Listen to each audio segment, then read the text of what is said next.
Bonsoir et ravi de vous retrouver dans un numéro nouveau du Grand Oral. Dans le Grand Oral, vous savez, où nous décryptons toujours les enjeux, les grandes mécaniques d'une époque nouvelle qui, à bien des égards, nous déconcerte. Mais c'est pour ça que nous faisons venir aussi sur ce plateau ce que j'appelle les ingénieurs du sens versus les ingénieurs du chaos. Et Sylvie Berman, bonsoir, en fait partie bien évidemment.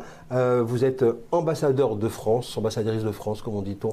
Un titre donc plus qu'honorifique, qu'on ne donne pas à n'importe quel diplomate. Vous êtes passé par Washington, vous avez été en poste à Pékin en 2011, vous avez été en poste ensuite à Londres en 2014, à Moscou en 2017. Vous connaissez toutes les arcanes et toutes les coulisses des fonctionnements des dirigeants de la planète. Et bien évidemment, c'est très important pour comprendre ce qui se passe. Vous publiez, après avoir publié en 2023 Madame l'ambassadeur, vous publiez maintenant L'ours et le dragon aux éditions Taillandier qui, au fond, brosse les relations entre la Russie et la Chine et vous posez la question, est-ce l'histoire d'une amitié sans limite? On y reviendra. Mais tout d'abord, bien évidemment, on va immédiatement profiter de votre expertise diplomatique. Il se passe à Oman une négociation hors norme et assez rare en fait entre les États-Unis et l'Iran sur plein des sujets. Notamment le nucléaire, le balistique et globalement l'état du régime. Qu'est-ce qu'il faut attendre de ces négociations? Qu'est-ce qui se passe dans cette négociation et qu'est-ce que l'Amérique joue en ce moment? Oui, alors comme je le rappelle souvent, la diplomatie, c'est pas one shot, c'est pas un coup, c'est un processus itératif, donc ça peut exiger plusieurs rencontres. Ce que Donald Trump voudrait, c'est évidemment un accord sur le nucléaire, parce que c'est sa priorité. En même temps, il est responsable de la dénonciation de l'accord de 2018 qui avait été conclu avec les Européens. Et Obama, c'était pour lui le grand défaut de cet accord qu'il avait jugé le pire de l'histoire. Et maintenant, c'est un petit peu un piège pour lui parce que sur le nucléaire, on était allé à peu près au bout de ce qui était possible. Le balistique, c'est une assurance vie pour les Iraniens, donc ils ne veulent pas y renoncer. Et l'autre aspect, c'était les proxys. Alors même si les proxys sont très affaiblis, le Hezbollah, le Hamas, les Houthis, bon, je ne pense pas que les Iraniens prendront un engagement à cet égard. Donc la porte est étroite pour Donald Trump. Et alors il négocie selon son art du deal, en menaçant, en frappant. Oui, vous y retrouvez les mécaniques habituelles de la Trumperie, si je puis dire. Oui. C'est-à-dire, voilà, on menace, on donne un agenda, on essaie de faire un effet de levier. C'est ce que vous décelez? Oui, absolument. Mais d'ailleurs, il se réfère très souvent à Theodore Roosevelt et c'était la théorie du gros bâton. C'est-à-dire, on parle doucement, mais avec un gros bâton. Un gros bâton, c'est ce qu'il appelle l'armada qu'il a déployé dans le Golfe pour menacer les Iraniens. Alors, cela dit, les Iraniens, c'est pas les Vénézuéliens. Oui, j'allais vous poser la question. Elle peut rester combien de temps, cette armada? Et elle peut rentrer sans avoir, au fond, sans avoir aucun résultat militaire? Ce serait supportable pour Donald Trump? S'il a un résultat sur le nucléaire, il pourra s'en prévaloir. Il n'aime pas les guerres, Donald Trump. Et surtout, il veut bien faire des frappes, mais il ne veut pas de troupes au sol. Et encore une fois, ça fait longtemps d'ailleurs que c'est une doctrine américaine, la guerre zéro mort. Donc, il ne prendra pas de risque s'il peut gagner la guerre sans avoir à la livrer d'une certaine manière. C'est pour ça qu'effectivement, sa participation fugace, mais importante lors de ce qu'on appelle maintenant la guerre des 12 jours en juin 2024 avait été à cette aune-là. Mais là, une fois de plus, il y a aussi si je puis dire, un grain de sable qui va peut-être faire dérailler le système. C'est l'attitude israélienne. Le chef du gouvernement israélien n'accepte pas que ça soit uniquement organisé sur le nucléaire, parce qu'il considère maintenant que le balistique, et on l'a vu en juin dernier, est beaucoup plus important en termes de dégâts et de danger. Il va à Washington un peu en catastrophe, dit-on dans la presse israélienne, pour tenter de faire revenir Donald Trump sur ses visées. Est-ce que là, il y a aussi une chance de le faire changer d'avis ? Alors, on ne sait pas, c'est-à-dire qu'on imagine ce que Trump veut, ce qu'est sa méthode, mais quelle est sa décision au jour le jour? On l'a bien vu, aussi bien sur les frappes en Iran, il avait donné un ultimatum de 15 jours, il avait frappé de 24 ou 48 heures après. Le Venezuela, on n'en entendait plus parler, puis finalement on a appris l'enlèvement de Maduro. Donc ce qui va se passer dans les médias, je n'en sais rien, mais c'est vrai que pour Israël, l'Iran est un danger. Ils espèrent depuis très longtemps un changement de régime et en tout cas, ils mettent l'accent effectivement sur le balistique parce qu'il n'y a pas une protection totale avec ce qu'on appelle le dôme de fer, en tout cas le système de protection israélien avec ses 3 couches. En termes également je dirais de discours politique et de positionnement politique, cette histoire aussi peut porter atteinte à Donald Trump parce qu'il avait incité les Iraniens à sortir dans la rue, à manifester en disant nous arrivons. Il avait dit si le régime tire sur son peuple, j'interviens. On entend plus de 30 000 morts maintenant parmi les recensés par des organisations très sérieuses. C'est là où il choisit justement de négocier à ce moment-là. Donc là, une fois de plus, on a du mal à comprendre. Mais il peut aussi perdre des plumes dans cette affaire. Tout à fait. Alors effectivement, c'est une faute ou une erreur, effectivement, d'avoir fait cette déclaration, laissant entendre à ceux qui manifestaient qu'ils venaient à leur secours. Et donc, il y a eu un massacre finalement encore pire. Il peut perdre des plumes s'il intervient et qu'il y a des représailles israéliennes contre des bases américaines dans la région avec des morts ou également des attaques contre Israël et pour un résultat aléatoire. Donc c'est pour ça aussi qu'il donne l'impression d'autant hésiter.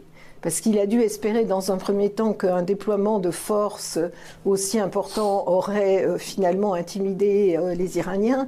Mais c'est un régime qui est à la fois fanatique et en même temps protégé par les gardiens de la Révolution qui ont mis le pays en coupe réglée sur le plan économique. C'est avec eux qu'il faudra négocier pour changer le régime. Il faut négocier. Alors, est-ce que c'est possible de changer le régime? Ce qu'on ignore, c'est les contacts qu'ont sur place la CIA et surtout le Mossad, qui sont très infiltrés. Et qui d'ailleurs peuvent jouer un rôle. Les Israéliens n'arrêtent pas de dire qu'ils feraient ce qu'ils ont fait avec les beepers à la puissance 10. Donc on n'en sait rien. Il y a aussi des choses souterraines en Iran même. Dernière question sur ce sujet-là. En revenant en France, on a assisté à un retournement de la position française à l'égard justement des pasdaran, des gardiens de la Révolution, puisque la France, qui jusqu'à présent considérait comme tabou le fait de critiquer cette partie, en tout cas cette ossature du régime, a accepté et a rejoint ceux qui ont décidé de mettre, notamment en Europe, les gardiens de la Révolution comme organisation terroriste. Qu'est-ce qui s'est passé là dans la diplomatie française? D'abord, je trouve que c'est le moins qu'on puisse faire. Je pense qu'entre-temps, quand même, les 30 000...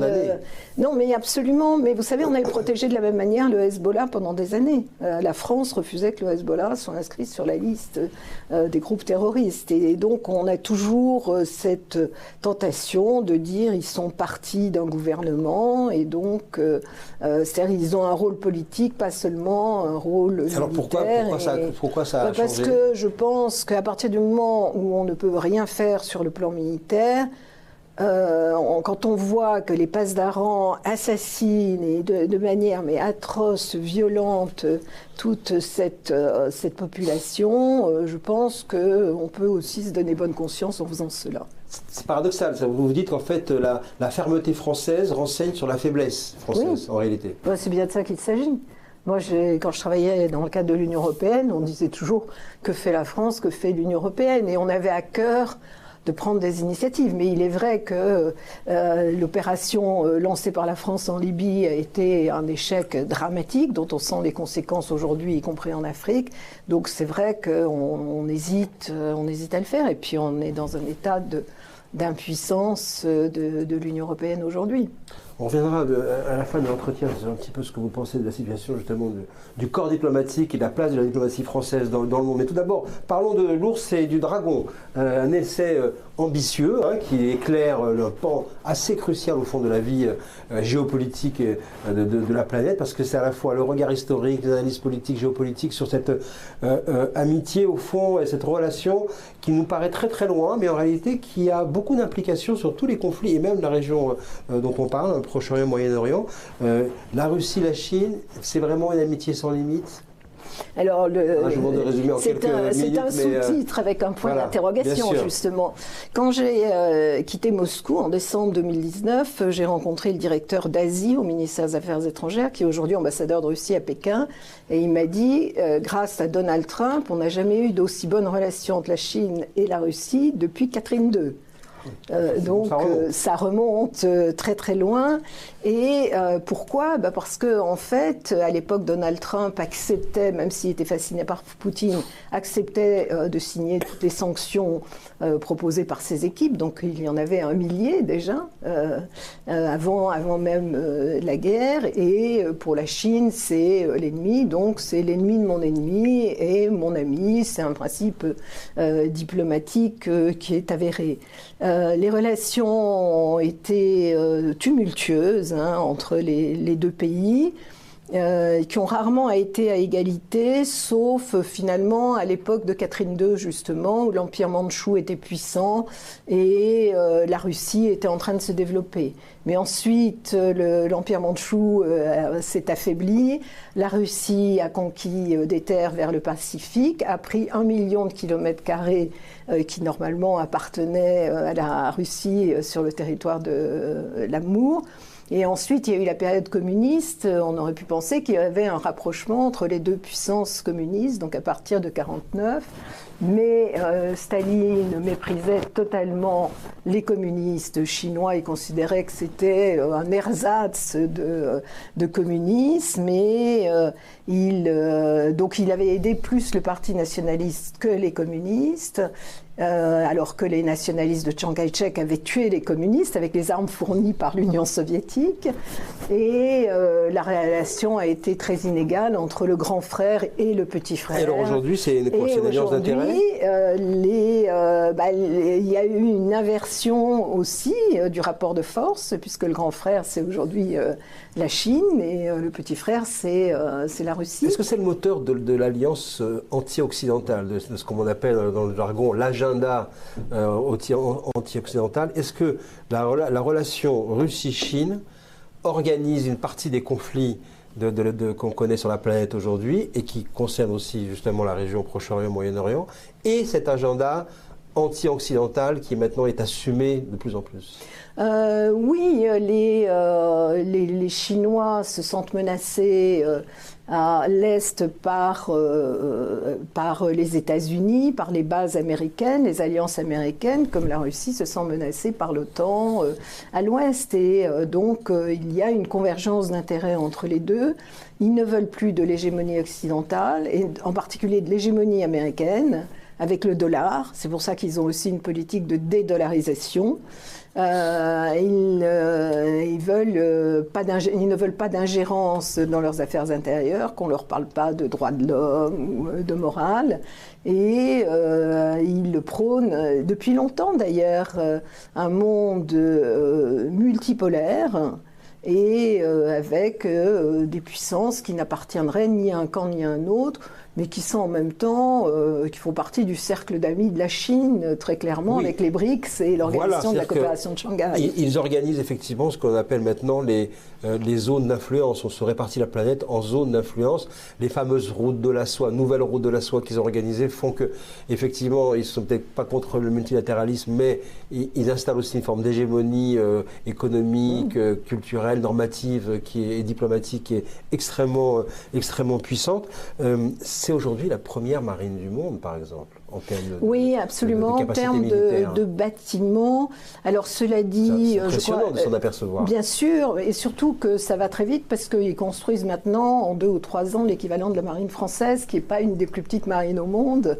Dire, oui. Et effectivement, quand j'étais en poste à Pékin, ils ont mis à la mer le premier porte-avions, qui était un porte-aéronef parce qu'il n'y avait pas de catapulte, et qui était une vieille coque achetée aux Ukrainiens d'ailleurs.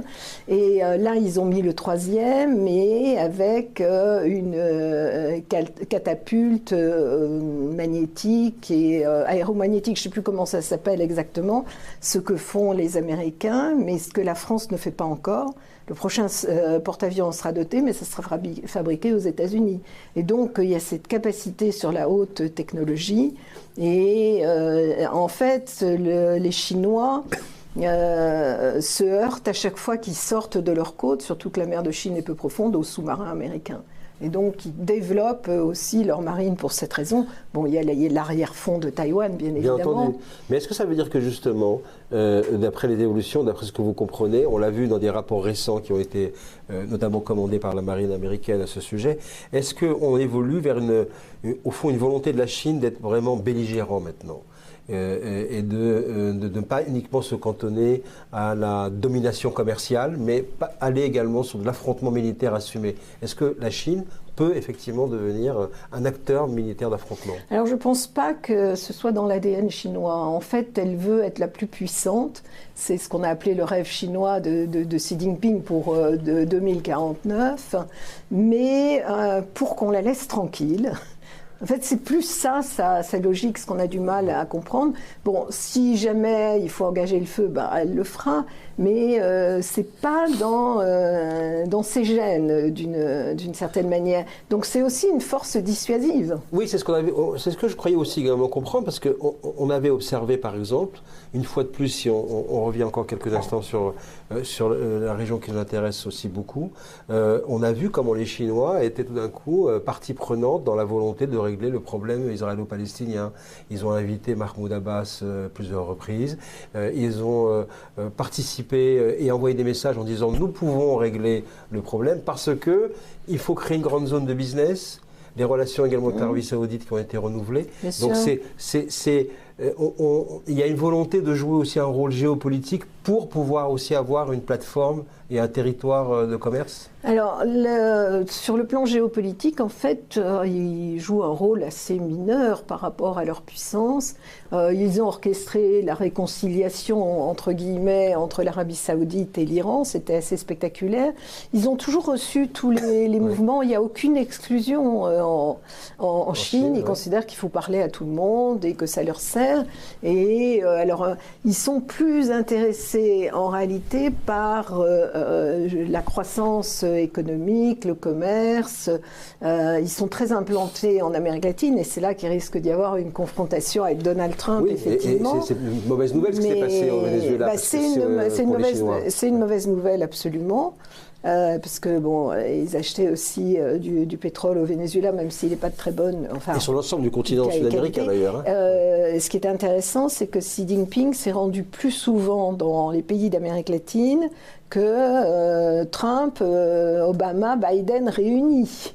Et donc ça montre bien qu'il y avait une véritable stratégie de la part de la Chine, comme il y avait une stratégie d'implantation en Afrique.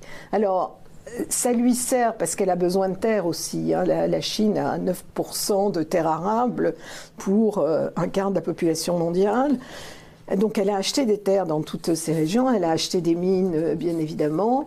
Mais c'est en même temps des clients sur le plan politique. C'est-à-dire que si la Chine était accusée à New York, à l'Assemblée générale, elle attendrait le soutien de tous ces pays avec lesquels elle a développé des relations. Et elle n'a pas... Bon, elle peut être arrogante aussi, hein. Elle rappelle toujours que c'est une puissance multimillénaire, mais en même temps, elle a cultivé les grands comme les petits pays. Xi Jinping est allé pratiquement partout, ce que nous ne faisons pas. En réalité, nous, Français, même si Emmanuel Macron a un peu commencé, ou nous, Européens. Alors, on y viendra, mais j'ai encore une question à ce sujet, parce qu'au fond, la nouvelle articulation depuis le retour de Trump à la Maison-Blanche, elle est étonnante, puisqu'on sait qu'il est fasciné, le président américain, par Poutine. Poutine, vous le dites, voilà, la Chine, proche des Chinois, mais la Chine, grand adversaire, grand concurrent des États-Unis. Comment ça marche, ce trouble-là, ce triangle amoureux ou pas amoureux, j'en sais rien, mais comment ça fonctionne?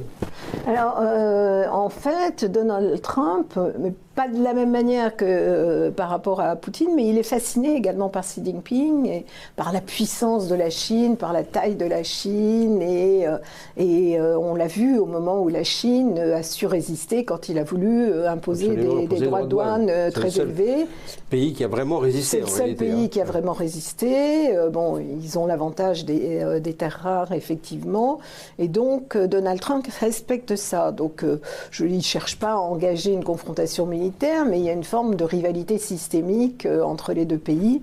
On parle toujours du piège de Thucydide, où la puissance confirmée, les États-Unis ont peur de la puissance montante et ne veulent pas être dépassés.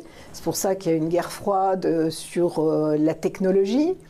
En même temps, parce qu'il y a un embargo sur les puces les plus miniaturisées, en même temps les Chinois font quand même des progrès dans ce domaine, mais je pense que d'ailleurs Donald Trump doit aller au mois d'avril à Pékin, et il essaiera de maintenir la relation en dessous du seuil de la conflictualité militaire. Pour bien comprendre, est-ce qu'au fond on peut dire que la Chine et les États-Unis sont les deux enseignes de tous les conflits ensuite qui se déclinent régionalement, en particulier celui avec l'Ukraine, celui au Proche-Orient, où on a le sentiment que ce sont les deux conflits emblématiques de ce début de siècle qui viennent raconter quelque chose sur la démocratie, sur l'avenir de l'Occident? Alors là, c'est surtout la Russie qui joue un rôle, parce que même si elle est moins puissante, en particulier sur le plan économique, c'est elle qui est à l'origine de la guerre en Ukraine et qui a développé un armement dans des configurations très importantes. La Chine intervient peu sur les conflits. Je pense que la guerre en Ukraine la gêne parce que ça perturbe les circuits économiques, ses relations avec les pays occidentaux, parce que certaines de ces entreprises ont été sanctionnées, mais en même temps, à cause de cette relation qui est fondée sur l'existence d'un ennemi commun, ils ne peuvent pas lâcher la Russie. Donc c'est pas un soutien politique véhément, mais aujourd'hui, effectivement, ils ne veulent pas que la Russie, qui est leur partenaire, perde. Donc ils ont évité la livraison d'armes, mais évidemment, ils livrent des machines-outils avec des composants duals qui aident la Russie. Donc je pense qu'on va être dans ce monde avec un Trump effectivement assez disruptif, qui parle de l'hémisphère occidental, donc la doctrine Donroe, celle de Donald, oui. Finalement il comprend relativement bien la Russie vis-à-vis de l'Ukraine, hein. Il a une forme de complaisance par rapport à ça. Pour lui, c'est pas une guerre existentielle. Et puis la Chine vis-à-vis de Taïwan, je suis pas sûre que les Américains interviendraient si jamais les Chinois se lançaient dans une opération, ce qui n'est pas sûr encore, contre Taïwan. Et face à ça, vous avez le reste du monde qui sont aujourd'hui ce qu'on appelle le Sud global. Et c'est encore la Chine qui est à la tête de ce Sud global. Mais sur le conflit du Moyen-Orient, elle n'est jamais intervenue en réalité. Elle a toujours... moi, à l'époque où j'étais, ça fait longtemps, j'ai vécu plusieurs fois en Chine, ils ont toujours pris le parti des Palestiniens sur le plan politique, mais c'est ce qu'on appelle aux Nations Unies le lip service, c'est-à-dire on fait une déclaration, mais ils avaient d'excellentes relations avec Israël sur le plan technologique précisément. Donc ils n'interviennent pas tellement finalement dans la gestion des dossiers. Dans cette nouvelle configuration, ce qu'on appelle aujourd'hui, post-7 octobre, rapidement ou pas, le nouveau Moyen-Orient qui est en train de se dessiner, les plaques tectoniques qui bougent, l'Arabie Saoudite, les Émirats, le Liban, la Syrie, tout ça est en train de changer. Vous avez vraiment le sentiment qu'on assiste là à l'émergence, au fond, d'un nouveau bloc de pays, de puissances qui changent leur paradigme, qui organisent leur développement autour de la coopération avec Israël et non plus sur la guerre avec Israël? Très, très largement, effectivement. Je veux dire, si l'Arabie Saoudite ne le fait pas aujourd'hui, c'est à cause de la question palestinienne, mais ils ont très envie d'établir des relations avec Israël, surtout pour développer tous les projets d'Arabie Saoudite. C'est le cas de la plupart des pays, et on peut imaginer qu'un Iran démocratique ou en tout cas changeant de régime se rapprocherait sans les mollahs en tout cas, sans les mollahs se rapprocherait également d'Israël. Et les Chinois sont très pragmatiques, ils ne sont pas du tout prosélytes, hein, contrairement à ce qu'on peut imaginer. Parti communiste, c'est le nom historique, mais la Chine n'a rien de communiste aujourd'hui. Elle considère d'ailleurs que les Européens sont plus communistes qu'eux. Et donc elle peut accepter toute forme de régime. Donc c'est pas son problème. La Chine, ce qu'elle veut, c'est encore une fois qu'on ne l'embête pas, qu'il n'y ait pas d'ingérence dans ses affaires, et elle veut développer des relations avec le plus grand nombre possible de pays, quel que soit le régime. Donc ça peut être le régime des talibans, ça peut être la plus grande démocratie du monde, ça peut être... ils sont extrêmement pragmatiques. Dernière question, parce que vous êtes sous la main et qu'effectivement on se projette dans ce qui va se passer bientôt avec l'élection présidentielle. Il y a une réflexion générale sur l'état de la diplomatie française après 10 ans d'une décennie Macron. On parle beaucoup chez les experts, les diplomates, de décrochage, de perte d'influence. Vous participez de cette analyse-là? Vous êtes d'accord avec ça? Oui, bien sûr. C'est la France. Alors, la France, comme elle a un statut spécial qu'elle doit au général de Gaulle, c'est-à-dire membre permanent du Conseil de sécurité, c'était très important. Bon, en ce moment, il est paralysé. Elle est dotée de l'arme nucléaire également. Elle a des capacités de projection. Et puis, elle a des idées. Donc, souvent, elle a un effet d'entraînement sur l'Union européenne. D'ailleurs, même Emmanuel Macron avec le discours de la Sorbonne. Mais aujourd'hui, après la dissolution, la France est considérée comme un régime faible. Et puis, l'Europe ne sait plus très bien où elle est, ni qui elle est. Et donc, elle regarde passer les trains. Eh bien, merci beaucoup Sylvie Berman. Je rappelle votre livre « L'ours et le dragon » aux éditions Taillandier sur la relation entre la Russie et la Chine. Et vous reviendrez nous parler de tous ces enjeux, bien sûr, bientôt au Grand Oral.